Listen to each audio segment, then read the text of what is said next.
Fake news के इस भ्रमजाल को आज आप हमारी एक दूसरी खबर से भी समझ सकते हैं। भारत में वैक्सीनेशन पर बड़े परेशानी भ्रामक जानकारियों को लेकर भी है। वैक्सीन को लेकर बहुत फेक न्यूज फैलाई गई। वैक्सीन को लेकर देश में आधे सच और सफेद झूठ की मार्केटिंग और सप्लाई हो रही है। इसलिए आज खुद नीति आयोग ने वैक्सीनेशन को लेकर देश में हर झूठ का सच बताया। पहला भ्रम यह है कि भारत विदेशी कंपनियों से वैक्सीन नहीं खरीद रहा है, जिनके पास वैक्सीन के पर्याप्त डोज है। इस आरोप का सच बताते हुए नीति आयोग ने कहा कि केंद्र सरकार 2020 से ही वैक्सीन आयात करने की कोशिश में लगी हुई है। केंद्र सरकार Pfizer, Moderna, Johnson and Johnson की वैक्सीन के लिए कई राउंड की बात भी हुई है और भारत सरकार की कोशिशों के बाद ही स्पुतनिक वी वैक्सीन को मंजूरी मिली है। पहला भ्रम। दूसरा भ्रम यह है कि भारत सरकार विदेशों में उपलब्ध वैक्सीन को मंजूरी नहीं दे रही है। इस भ्रम पर नीति आयोग ने कहा कि भारत सरकार ने अप्रैल 2021 में ऐसी वैक्सीन की एंट्री आसान कर दी है, जिसे अमेरिका की FDA, इंग्लैंड की MHRA, जापान की PMDA और WHO की इमरजेंसी यूज लिस्टिंग की मंजूरी मिली हुई है। उनके लिए आसान हो गया है और भारत में किसी विदेशी वैक्सीन निर्माता कंपनी की कोई एप्लीकेशन अप्रूवल के लिए पेंडिंग नहीं है। तीसरा भ्रम यह है कि देश में डोमेस्टिक स्तर पर, घरेलू स्तर पर वैक्सीन का उत्पादन बढ़ाने की कोई कोशिश नहीं हो रही है। ये फेक न्यूज फैलाई जाती है ना। नीति आयोग ने इस आरोप पर कहा है कि केंद्र सरकार 2020 की शुरुआत से ही ज्यादा से ज्यादा कंपनियों को वैक्सीन उत्पादन के लिए सक्षम बनाने की लगातार कोशिश कर रही है।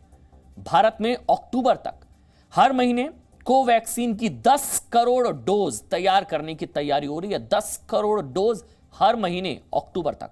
कोविशील्ड हर महीने 11 करोड़ डोज के उत्पादन की तैयारी हो रही है। तो ऐसा नहीं है कि डोमेस्टिक स्तर पर हम लोग तैयारी नहीं कर रहे हैं प्रोडक्शन को बढ़ाने की। चौथा भ्रम यह है कि केंद्र को वैक्सीन पर अनिवार्य लाइसेंसिंग लागू कर देना चाहिए, इन्वोक कर देना चाहिए। इस पर आयोग का कहना है, नीति आयोग का, कि भारत अनिवार्य लाइसेंसिंग से भी एक कदम इनफैक्ट आगे बढ़ चुका है। कोवैक्सीन का उत्पादन बढ़ाने के लिए भारत बायोटेक और 3 संस्थाओं में सक्रिय भागीदारी सुनिश्चित की गई है। यही नहीं, स्पुतनिक के लिए भी ऐसी कोशिशें की जा रही हैं। यह सब फेक न्यूज है। पांचवा भ्रम यह है कि वैक्सीन पर केंद्र ने अपनी जिम्मेदारी राज्यों पर छोड़ दी। 50% सेंटर देगा, 50% स्टेट्स प्रोक्योर करेगा। तो भ्रम फैलाया जा रहा है कि सेंटर ने सारी जिम्मेदारी राज्यों पर डाल दी। इस पर नीति आयोग का पक्ष है। नीति आयोग ने कहा है कि सरकार वैक्सीन की मंजूरी, उत्पादन, सप्लाई और इंपोर्ट जैसे कई काम बहुत तेजी से कर रही है। केंद्र जो वैक्सीन खरीद रहा है उसे तेजी से राज्यों को दिया जा रहा है। छठा भ्रम यह है कि केंद्र राज्यों को पर्याप्त वैक्सीन नहीं दे रहा है, बहुत कमी है। इस पर नीति आयोग का पक्ष है। नीति आयोग का कहना है कि सरकार सबकी सहमति के बने दिशा निर्देशों से सभी को पर्याप्त वैक्सीन दे रहा है। जो दिशा निर्देश है वो सबकी सहमति से बने हैं और उन्हीं दिशा निर्देशों के मुताबिक सभी को पर्याप्त वैक्सीन दे रहा है। जल्द ही वैक्सीन की आपूर्ति बढ़ने वाली है और राज्यों को ज्यादा वैक्सीन मिल पाना संभव होगा। सातवां भ्रम, सबसे जरूरी, केंद्र सरकार बच्चों की वैक्सीन के लिए क्या कर रही है? बच्चों की वैक्सीनेशन के लिए कदम नहीं उठा रही है। आयोग ने इस पर आरोप पर भी कहा है कि दुनिया का कोई भी देश अभी बच्चों को वैक्सीन नहीं दे रहा है। विश्व स्वास्थ्य संगठन का भी इस पर कोई सुझाव नहीं है और भारत में बच्चों पर जल्द ही ट्रायल शुरू होने जा रहा है, मंजूरी मिल चुकी है। आज इन सभी फेक न्यूज पर हमने आपके लिए एक वीडियो विश्लेषण तैयार किया है। इसमें नीति आयोग के सदस्य डॉक्टर VK पॉल वैक्सीन से जुड़ी सभी फेक न्यूज पर जवाब दे रहे हैं और इन सभी बातों को आज आपको बहुत ध्यान से सुनना चाहिए। एंटीबॉडी कॉकटेल ड्रग, जिसके आने के बाद ये उम्मीद की जा रही है कि माइल्ड टू मॉडरेट मरीज गंभीर स्थिति में नहीं जाएंगे, वो अब दिल्ली के अस्पतालों में शुरू हो गई है। भारत सरकार ने जो फिर सिस्टम लिया उसको अपने मद्देनजर रखते हुए वो ये सिस्टम लिया कि 50% जो स्टॉक पाइल है मैन्युफैक्चर होने के बाद भारत में, उसको हम जब स्टेट्स को देंगे आगे पहुंचाने के लिए, तो वो 45 एंड अबव के लिए है, so that a clear prioritised vaccine delivery to the most vulnerable happens. Private sector में जो जाएगा वो सब खरीद के कोई भी ले सकता है, एक ओपनिंग वहां दे दी गई। स्टेट को क्लियरली कहा गया कि आप फैसला कर लीजिए। स्टेट को ये चॉइस है कि वो 45 से ऊपर के ग्रुप में ही करें या फिर इसको 18 तक उन्होंने काफी ने एक्सटेंड किया, ये उनका फैसला था।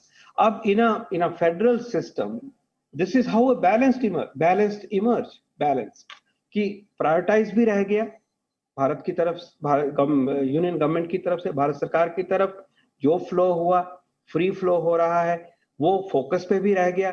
लेकिन स्टेट्स ने फ्लेक्सिबिलिटी मांगी और उनके लिए वो ऑप्शन भी उनके हाथ में दे दी गई कि आप कर लीजिए। But remember the overall stock price is finite and the same. तो ये एक फेडरल सिस्टम में जो एक मांग आई उसको मद्देनजर रखते हुए उस परिप्रेक्ष्य में ये फैसले हुए और स्टेट्स ने इसको प्रमोट करने की जो जाहिर करी थी इच्छा, उसका ऑनर किया।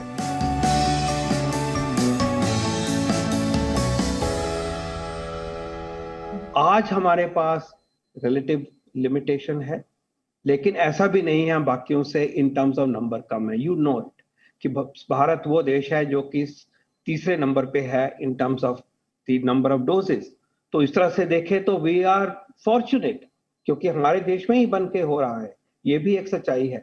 लेकिन मान लिया कि जितनी डिमांड है उस तरफ बढ़ना है, वो रास्ता बहुत हद तक सशक्त है।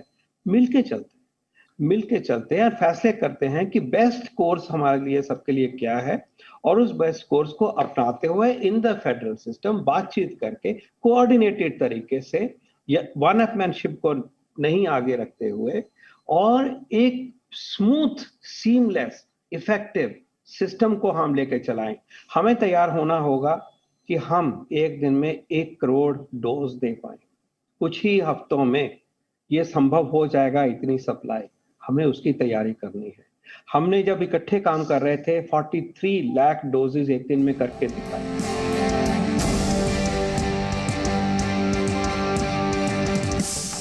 मैं उन बच्चों को, उन कलीग्स को ये कहना चाहूंगा कि वैक्सीन, और वो भी एक नया वैक्सीन जो कि महीनों में बना, ऐसा नहीं है कि ऑफ द शेल्फ कहीं पड़ा हुआ है या किसी आप रेस्टोरेंट में बैठे हैं तो आप ऑर्डर करिए तो वैक्सीन आ जाएगा।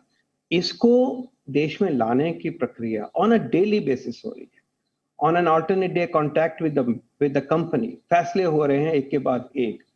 तो इसको, उस प्रक्रिया को बहुत ही तेज गति से पूरा किया जा रहा है, have no doubt about it. और जो भी उनके कंसर्न्स हैं, उनकी रिक्वायरमेंट हैं, उसको मीट करने के लिए, और उन्होंने अभी फॉर्मली अप्लाई भी करना है, वो उनके तरफ भी एक काम पेंडिंग है, वो अप्लाई करें। जो हमसे एक्सपेक्टेड है उसके लिए पूरी, जैसे मैंने कहा, सिस्टमेटिक काम बिल्कुल हो रहा है, दिन दिन हो रहा है, घंटे घंटे हो रहा है, और एक रास्ता निकलेगा, जल्दी निकलेगा।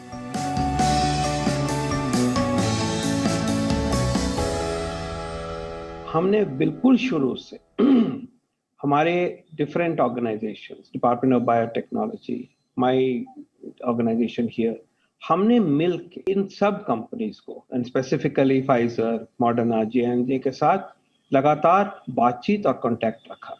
अब इंपोर्ट कब संभव, तो उन्होंने ये क्लियरली इंडिकेट करा कि जब भी ये संभावना निकलेगी, they will be very happy to engage with us। और उन्होंने जनरली इंडिकेट यही करा कि Q3 of 2021 में ही सप्लाईज वो दे पाएंगे जब उनका रैंप अप वगैरह होगा। कहने का मतलब ये है, इसी तरह से बाकियों के साथ भी बातचीत चलती रही। कहने का मतलब यह है कि एंगेजमेंट में inviting them to manufacture in India, inviting them to supply in India का एंगेजमेंट शुरू से ट्रांसपेरेंट तरीके से पार्टनरशिप की नजर से चलता हुआ आया है।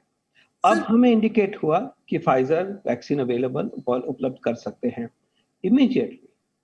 इमीडिएटली उसके ऊपर कार्रवाई हो रही है और उसकी तरफ हम तरीके से बढ़ रहे हैं। इसी तरह से periodically updates with Moderna, updates with J&J होते गए हैं।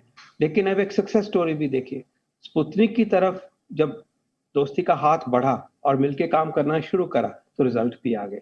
तो कोई ऐसा मेंटल ब्लॉक नहीं है कि हमने उनके साथ एंगेज नहीं करना है, बल्कि फाइजर इंडिया जैसी कंपनी हमारे देश में पहले से इतनी अच्छी प्रेजेंस है, we have been working like a team.